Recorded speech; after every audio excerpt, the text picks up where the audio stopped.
자, 이번 시간에는 79페이지 재무 분석으로 들어가 보도록 할게요. 자, 재무 비율의 종류입니다. 그래서 이것도 우리가 별표를 한 3개 정도 쳐놓으세요. 중요합니다. 그죠? 자, 그래서 유동성 비율은, 황금성을 얘기합니다. 그죠? 그래서, 유동성 비율. 얼마만큼 현금화가 되는지, 그죠? 황금성. 단기 부채 상환을 위해서 자산을 현금화할 수 있는 기업의 능력을 얘기를 해요. 그래서 우리가 유동 비율은, 자, 유동 자산을, 자, 요 표시가 뭐냐면요, 유동 부채로 나눴다는 거야. 그럼 어떻습니까? 유동 자산을 유동 부채로 나눈 거죠. 자산을 얼마만큼 이제 회전할 수 있느냐. 자, 그래서 이렇게 됩니다. 유동이니까 여기 앞에가 이제 올라가는 거죠. 그죠? 그 다음에 당좌 비율은 어떻게 됩니까? 당좌 자산이 있고, 자, 요거를, 어떻게 돼요? 요거를 유동부채로 나누는 거죠. 이렇게. 여기 이제 올라갑니다. 자, 레버리지는 지렛대요. 기업의 타인 자산에 대한 의존도를 나타냅니다. 그래서 부채 비율을 유동부채와 고정부채. 그래서 이제, 즉, 총부채를 유동부채로 나눈 거고, 그 다음에 이자 보상 비율은 영업이익을 지급 이자로. 자, 활동성 비율은 기업의 자신이 얼마나 효율적으로 활용되고 있는가를 나타냅니다. 재고자산 회전율은, 자, 매출액이 있고, 재고자산이 이제 밑으로 내려오죠. 매출액에 대해서 재고자산 회전율. 총자산 회전율은 매출액이 올라가고 총자산이 내려가겠죠. 이렇게 해서 회전율을 보고요. 수익성 비율은 기업이 이익을 얻기 위해서 다양한 자원을 얼마나 효율적으로 사용하는지를 측정합니다. 그래서 매출액이라는 자체가 순수익의 비율, 순수익에, 그래서 순수익이 이제 단기 순수익이 앞에 오고 매출액이 뒤에 가죠. 매출액은 뒤로 갑니다. 영업이익률을.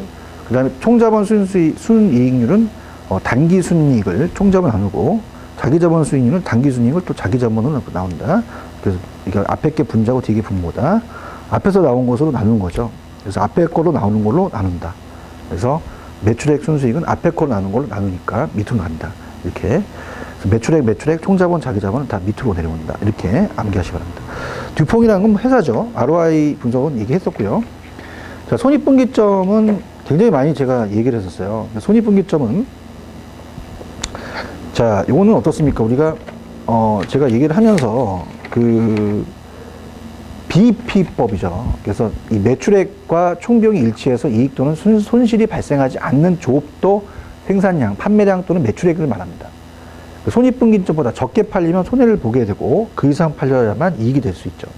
손익분기점의 분석은 뭐 예전에 다 우리가 배웠던 얘기니까, 일단 매출량은 고정비, 이 고정비가 이제 변동비로 나온 적이 있었어요. 그래서 판매 단가로 나눠서 빼기 단위당 변동비다. 그래서 어느 기간이 매출량이 손익분기점을 초과할 경우에는 이익이 발생하고 미달할 경우에는 손실이 발생한다. 그렇게 보시면 돼요. 자, 옵션도 출제 빈도가 높습니다. 옵션. 그래서 이제 옵션이라는 자체가 앞쪽에서 이제 얘기를 들었죠. 그래서 옵션에 대한 걸 한번 얘기를 해볼게요. 옵션. 자, 자동차에도 우리가 옵션이 있잖아요. 그래서 옵션이란 증권이나 상품 같은 어떤 특정한 자산, 기초 자산을 미리 정해진 기한, 만기일 내에 우리가 미리 정해진 가격으로 행사 가격으로 사거나 팔 수 있는 권리를 말합니다. 그래서 콜옵션은 기초 자산이나 이 증권이나 특정 증권이나 약품을 약정된 시점에 약정된 가격으로 살 수 있는 권리고, 풋옵션은 이 기초 자산 특정 증권이나 상품을 약정된 시점에 약정된 가격으로 팔 수 있는 권리예요. 자, 그래서 우리가 만약에 행사 가격과 시장 가격이 있다고 봐봐요. 그럼 행사 가격은 10,000원이다. 10,000원이고, 자, 시장 가격은 라고 했을 때, 이건 이제 이 행사 가격은 정해진 시간입니다. 정해진 시간의 가격이에요. 그 다음에 시장 가격은 이 시장에 나와 있는 가격이죠. 그러면 우리가 콜옵션이다.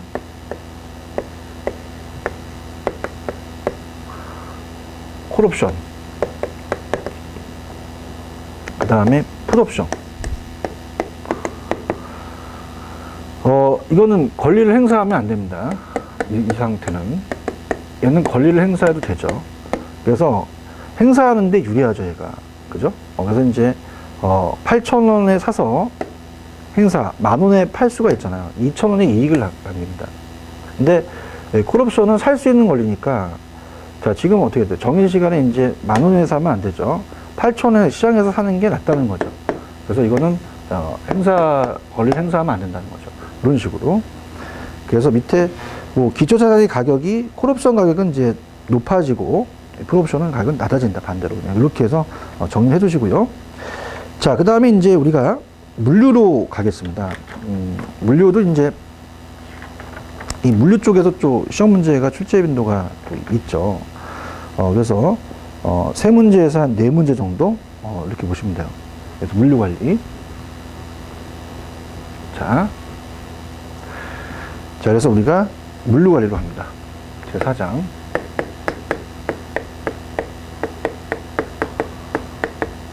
한 세 문제에서 네 문제 정도 예상이 되고, 뭐 두 문제도 나올 수 있죠. 그래서 이 물류 관리라는 것은 우리가 앞쪽에서 배웠지만은, 어떻습니까? 이 물류는 로지스틱이죠. 자, 그래서 우리가 물류라는 자체에 로지스틱스를 얘기합니다. 그래서, 이 자체의 물류라는 자체. 그래서 앞쪽에 이제 상적 유통이 있었고, 물적 유통이 있었잖아요. 그래서 우리가, 이 자체적으로 우리가, 물류, 요거를, 물류라고 하죠. 관통하는. 그래서 중요한 것은, 물류가 비용을 줄이는 제3의 수입원이다. 이렇게 얘기를 합니다. 그래서 우리가 고객의 서비스는 늘리되 우리가 비용은 줄일 수 있는 상충관계라는 거죠. 그래서 고객 서비스는 최대로 하고 그 다음에 비용을 최소화시키는. 그래서 우리가 이런 식으로 서비스를 높이면서 비용을 많이 드는 거죠. 그래서 우리가 이 상충관계에 있다는 자체를 우리가 이 자체적으로 따져보는 거예요. 그래서 그 내용들을 한번 이제 들어보도록 하겠습니다. 자, 들어갑니다.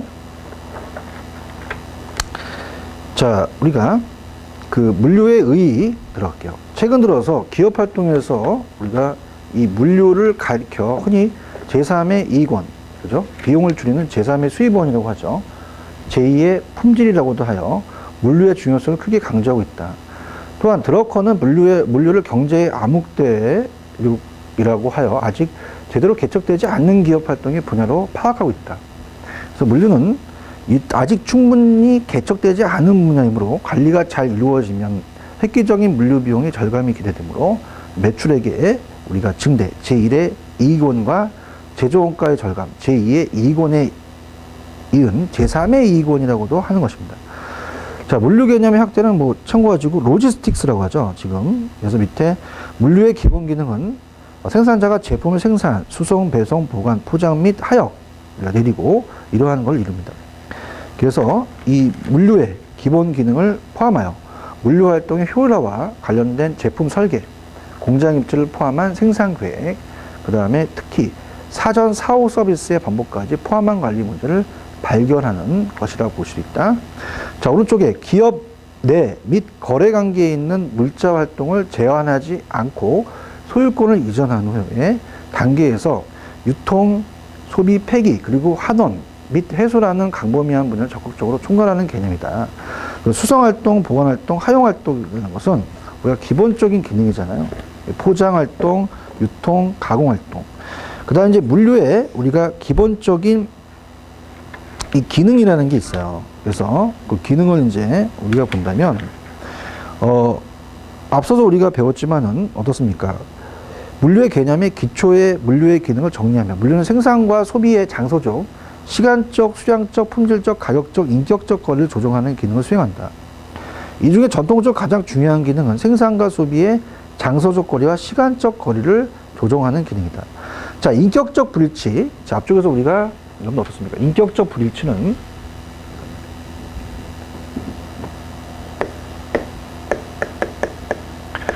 사람과 사람, 유재석과 송우석, 인격적 불일치는 뭐라고 그랬어요? 이거는 상적 유통이라고 했잖아요. 상류라고 했었고. 자, 근데 지금 우리가 보는 물류는 시간적 불일치와 장소적 불일치예요. 자, 요거를 분류하는 거죠. 그래서 이게 밀적 유통이 됩니다. 밀적 유통. 그래서 우리가 물류라고 하죠. 그죠? 그래서 이거를 얘기를 하는 거예요. 그죠? 물류의 기본적 기능. 이렇게 해서 여러분들 보시면 되고요. 자, 그 다음에 이제 넘겨보시면은, 앞쪽에서 배웠던 이제 물류 관리의 영역과 내용의 합리화 방안이잖아요. 그래서 여기를 이제 다시 한번, 해볼게요. 6가지의 물류라는 게 있죠. 그래서 조달 물류, 생산 물류, 판매 물류, 역물류, 우리가 그 다음에 포워드, 이 포워드 순물류와 역물류의 차이점. 요게 이제 가장 지금 하는 과정에서 중요한 거라고 볼 수 있습니다. 자, 들어가 보도록 하죠. 자, 한번 우리가 복습을 다시 한번 해볼게요. 그래서, 물류 관리의 영역과 내용별 합리화 방안입니다. 그래서 85페이지를 다시 한번 예전에 했던 거를 복습을 한번 해봅니다, 여러분들. 자, 가죠. 자, 우리가 이 원자재에서, 원단에서 옷을 만듭니다. 원자재에서 우리가 생산자까지 가는 거예요. 그래서 원자재까지에 대한 물류를 조달 물류라고 하죠. 조달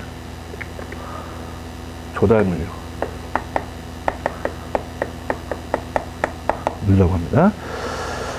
그래서 조달 물류다 이렇게 이제 표현하고요. 그 다음에 이제 요 생산자 요 안에 있는 물류를 사내 물류라고 하죠. 물류라고 회사에서 이루어집니다. 자, 이거를 이제 우리가 여기가 이제 자재 창고죠. 자, 여기가 자재 창고다. 자, 그러면 이제 회사에서 이제 우리가 일어나는 걸 생산 물류라고 합니다. 생산 물류. 생산 물류다. 자, 이렇게 이제 표기를 하고요.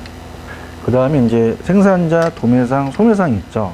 그래서 생산자, 도매상, 그 다음에 소매상, 그 다음에 최종 소비자가 있죠.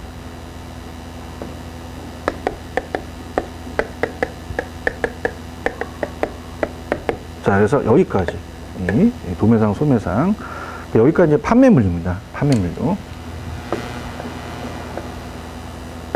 여기가 판매 물류다. 판매 물류. 이렇게 보면 됩니다. 그래서 뭐 여기까지가 이제 제품 창고가 되겠죠. 자재 창고에서 제품 창고. 그래서 요게 이제 판매 물류가 참 중요하다고 제가 말씀드렸죠. 그래서 판매 이후의 활동도 포함합니다. 판매 이후의 활동도 포함한다. 자, 이렇게 여러분들 보시면 돼요. 자, 그래서 이렇게 이루어지는 거죠. 이렇게 이루어지는 거다. 이렇게 보시면 되고요. 자, 그 다음에 이제 회수 물류라는 게 있었잖아요. 생산자가 회수하죠. 회수 물류. 그래서 자동차도 우리가 리콜을 하잖아요. 잘못된 것. 그 다음에 이제 소비자가 또 역물류가 반품 물류입니다. 반품 물류. 반품 물류. 자, 우리가 반환을 하는 거죠. 반환. 그 다음에 우리가 또 폐기 물류라는 게 있죠. 폐기시키는. 뭐, 이런 것도 이제 역물류다. 자, 이렇게 여러분들이 보시면 돼요. 자, 그래서 6가지가 있어요. 그래서 조달 물류, 생산 물류, 회수 물류, 판매 물류, 그 다음에 반품 물류, 폐기 물류가 있죠. 5가지가. 자, 그래서 이제 우리가 이쪽에서 이렇게 와요. 그래서 우리가 생산자서부터 도매상, 소매상, 최종 소비자가 있죠. 그죠? 그럼 여기서 이제 한 병의 소주를 원하지만 어떻습니까? 자체적으로 요건 이제 전체적인에서 점점점 이렇게 줄이는 거죠.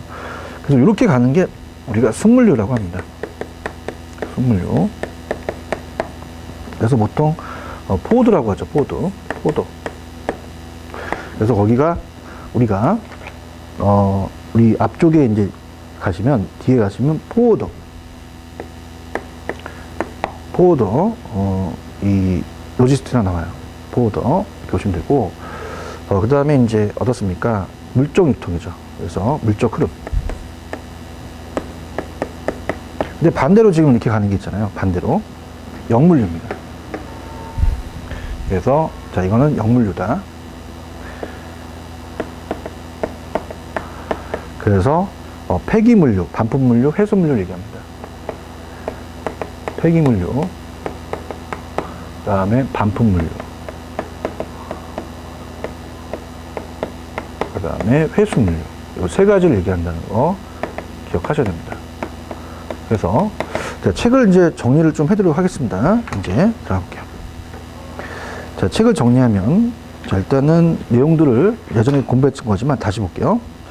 자, 교재 우리가 85페이지입니다. 조달물류예요. 조달물류는 원재료나 부품이 공급자나 도매업자로부터 제조업자의 자재창고로 이제 운송을 해요. 생산 공정에 투입되기 직전까지 물류 활동을 의미합니다. 그럼 조달물류와 생산물류 사이에는 각 물류 활동이 완충 역할을 하는 이제 보관 시스템이 존재하겠죠. 그 다음에 따라서 조달물류는 물류 활동의 시발점이 되는 것으로 원재료 및 부품의 구매, 자재창고의 보관, 효율적 자재관리 등을 중점을 둔다. 조달물류를 물적 공급이라고도 한다. 또한 더 단순하게 자재관리라고도 한다. 자, 조달물류의 합리화에 대한 과제는 리드타임과 재고관리, 운송체계 정비, 품질과 정확성 유지 등이죠. 리드타임이라는 건 뭐예요? 리드타임은 우리가 주문해서 입구까지 얘기를 하죠. 이렇게, 그죠? 그 다음에 이제 생산물류로 갑니다. 생산물류는 생산에 필요한 원자재, 반제품 등이 획득과 보관, 그 다음에 이송과 그 다음에 관련된 계획과 통제를 하는 활동을 포함한다. 더 나아가 생산 계획 자체도 물류 활동에 포함되기도 하죠. 생산물류를 제가 산해물류라고 했어요. 그래서 그런 학자에 따라서는 산해물류를 별도로 구분을 하여 우리가 생산된 제품의 출하 시점부터 판매를 위한 보관창고 입고대까지의 물류 활동을 파악하기도 합니다. 자, 생산물류의 합리화에 대한 과제는 뭐예요? 우리가 이 생산물류 합리화를 위해서 근래에서 가장 활발하게 논의한 바 있는 주요 과제를 다음과 같이 두 가지로 요약할 수 있다고 했어요. 우리가 MRP, 자재 소요 계획이죠. 도입과 그 다음에 상충 관계. 그 다음에 어떻습니까? 적시성, 이 저스트 인 타임이죠. 체제의 도입과 MRP와의 보완 상충 관계. 그러니까 생산 물류에서는요, 자, 우리가 어떻습니까? 이 자체적으로 저스트 인 타임이 굉장히 중요하다는 거예요. 일본 도요타에서 이제 제1공정과 제2공정이라는 게 있죠. 자, 바로 받아들여야 됩니다. 10개를 했는데 넘기는데 뭐 우리가 지금 100개를 한다. 말이 안 되고요. 그 다음에 1000개인데 100개다. 이것도 말이 안 되고. 자, 100개면 100개를 바로 받을 수 있는 이런 공정이 돼야 되죠. 그죠? 그래서 이제, 자, 그렇게 해서 이제 일어나는 것이다. 이렇게 여러분이 보시면 돼요. 그래서, 이 자체적으로 이제 제1공정, 제2공정에서 일어나는 것을 따져볼 수가 있습니다. 그래서 제1공정, 제2공정에서 이제 옮겨서 생산 물류를 이제 할 수 있죠. 그다음에 이제 판매 물류입니다. 판매 물류가 가장 중요하다 그랬죠. 그래서 이 판매 물류는 판매 이후에도 포함됩니다. 그래서 밑에 판매 물류는 물류의 최종 단계에서 제품을 고객에게 전달하는 일체의 활동이다. 즉 물류센터의 운영, 보관하역 포함, 제품의 수배송 정보, 네트워크의 운영 등이 그 관리 대상이 된다. 산에 이제 팔레트 풀이 있죠. 그래서 산에 이제 팔레트 풀, 이렇게 팔레트 풀이 있어서 그러한 것들을 이제 결성 등 물류 단위화, 포장의 모듈화, 간이화, 기계화 등 하역의 기기화, 자동화 등이 중요하죠. 판매 물류 합리화 과제는 여기 꼭 읽어보시고요. 자, 상물에 대한 그 분류합니다. 그래서 우리가 그 87페이지 있죠. 그래서 위의 과제에 외에도 판매 물류의 합리화를 위해서 해결해야 할 문제로서 상물류의 분류화를 들 수 있다. 그래서 어떻습니까? 이 영업과 물류 활동을 담당하는 주체가 이 동일한 경우 많았던 것이 사실이죠. 그러나 이제 시장 개방, 수요의 다양화 등 경쟁 상황이 급변하고 있는 이 상황에서 영업과 물류를 분리해서 각각의 전문성을 발휘하는 효율적인 업무 추진을 도모해 나가야 할 것이다. 자, 영물류는 조달 물류, 생산 물류, 판매 물류 반대 방향이에요. 물류 활동을 영물류라고 하죠, 반대를. 그래서 반품 물류, 회수 물류, 폐기 물류입니다. 자, 반품 물류는 뭐예요? 자, 반환이죠. 그래서 판매된 제품의 반품에 대한 물류 활동을 의미합니다. 그래서 반환된 물품의 회수, 운반, 분류, 정리, 보관, 처리 업무가 물류 활동의 핵심을 이루고요. 그 다음에 회수 물류는 어떻게 돼요? 우리가 제품의 판매 물류에 부수적으로 발생하는 팔레트, 컨테이너 등 같은 걸 물류 용기나 이런 것들을 다시 포장재를 회수하는 물류 활동이에요. 그래서 차량이나 가전제품의 리콜도 회수 물류라고 포함이 됩니다. 그럼 회수 물류는 이제 그린 물류, 정맥 물류, 환경 물류 등으로 분류된다. 최근 들어서 폐기물의 회수 및 재활용에 관심이 높아지고 있죠. 자, 폐기 물류입니다. 제품 및 포장용 용기나 수송용 용기 등을 폐기하기 위한 물류 활동을 얘기합니다.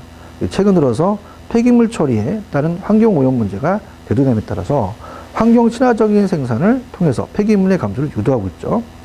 자, 포드의 물류와 영물류에 대한 차이점은 꼭 체크를 하셔야 돼요. 별표 표시를 이제 우리가 3개 정도 쳐놓으십시오. 자, 요게 이제 비교가 시험 문제 잘 나옵니다. 그래서 자, 포드 물류, 그죠? 순물류예요. 그 다음에 영물류라는 게 있죠. 그래서 영물류는 반대다. 근데 요거는 그냥 찍어 드릴게요.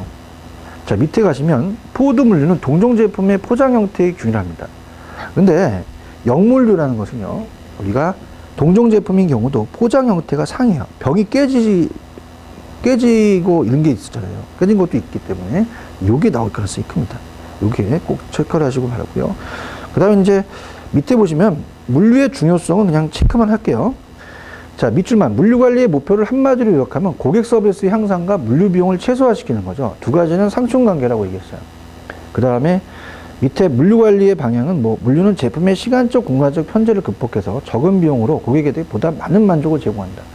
그래서 물류 비용을 낮추고 기업의 이익을 극대화하고 서비스를 높여서 판매 경쟁에서 보다 많은 고객을 확보하도록 한다. 다품종 소량 생산이죠. 다빈도 소량 배송 증가에 따른 비용 절감과 서비스 향상의 물류 합류를 추구해야 되고요. 물류 관리의 원칙도 제가 강조했잖아요. 그래서 물류 쪽에서는 굉장히 강하게 제가 강의하는 부분입니다. 그래서 대학교에서 제가 강의하는 때 강조했는데 3S1L은 기업에서 소비자에게 필요한 물품을 필요한 장소에 필요한 시기에 적정한 가격으로 전달해요. 신속하게, 3S가 확실하게, 안전하게, 로는 저렴하게 하는 거죠.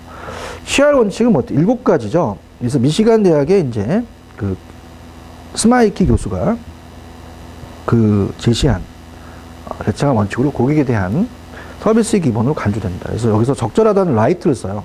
고객이 요구되는 서비스 수준을 뜻한다. 그래서 어떻습니까? 자, 요 내용들은 이제 밑에 가시면 다 라이트예요. 적정한 제품, 적당한 그 가격, 적절한 품질, 그 다음에 이 적절한 양, 적절한 인상, 이 적시에 원하는 장소를 의미합니다. 라이트 플레이스는. 그 다음에 이 최고의 제품이 최저의 가격으로 의미하는 것이 아니라는 데서 주의해야 되는 거죠. 적절한 것입니다. 적절한 것은 최고의 제품이나 최저의 가격을 의미하는 건 아닙니다. 적절해야 된다는 거죠. 그 다음에 물류 환경의 변화와 물류 합리화의 중요성은 여러분이 참고적으로 보시고요. 마찬가지로 자, 물류의 이제 그 합리화 최적화는 그냥 의미 목적만 읽어보세요. 자, 우리가 물류 합리화에 요청되는 이유는 최근에 물류 환경의 변화 같은 거, 인건비의 상승, 시장 경쟁이 심화, 그 다음에 교통체증이 심화, 제품 수명주기 단축되고 수요의 다양함이 고도화 때문에 중요한 거죠. 그 다음에 이제 물류 원가에 대한 관리입니다. 그래서 물류 원가에 대한 관리도 그렇게 중요한 건 없어요. 그래서 지금 더 나가게 되면 뭐 다음 시간에 또 제가 좀 끝내야 되니까 지금 여기서 그냥 여기 간단한 것만 이제 체크를 하면서 다음에 제가 끝내도록 하는데요. 자, 여기 물류 원가에 대한 그 원리는 다음에 이제 제가 몇 강이에요. 지금 제가 여기까지가 여기 7강이죠. 8강에서 해드릴게요. 8강에서. 그래서 8강에 종강을 하도록 하겠습니다. 그래서 뭐 물류 원가 관리나 이런 것들은 그렇게 중요한 부분은 아니지만 제가 다음 시간에는 이 부분을 마치고 그 다음에 좀 앞에 부분을 다시 한번 체크한 다음에 제 1과목 우리가 유통 물류 관리론을 정리해서 다음 주에 제가 끝내도록 할게요. 자, 이번 시간에 와서 중요한 건 어떤 거였어요? 자, 우리가 페이지 가시면 79페이지였죠. 79페이지 가시면 자, 뭘 배웠어요? 우리가 재무 분석을 배웠죠. 그래서 유동성, 레버리지 비율, 활동성, 수익성 비율 뭐 이런 것들에 대한 비용에 대해서 꼭 체크하시기 바랍니다. 그래서 어떻습니까? 유동 비율은 유동 자산이 나오고 당자는 당자 자산이 나오죠. 이런 것들. 그 다음에 활동성이라는 것도 재고 자산이 밑으로 가고 총 자산이 또 밑으로 간다. 그 다음에 이제 앞에 이제 매출액이라는 게 있었고 총자본, 자기자본이 있었죠. 그래서 앞에 게 이제 앞에서 나온 게 나누어진다. 이렇게 해서 좀 암기를 하시고 손익분기점을 옛날 또 중요했죠. 옵션을 또 행사할 수 있고 안 할 수도 있는 거.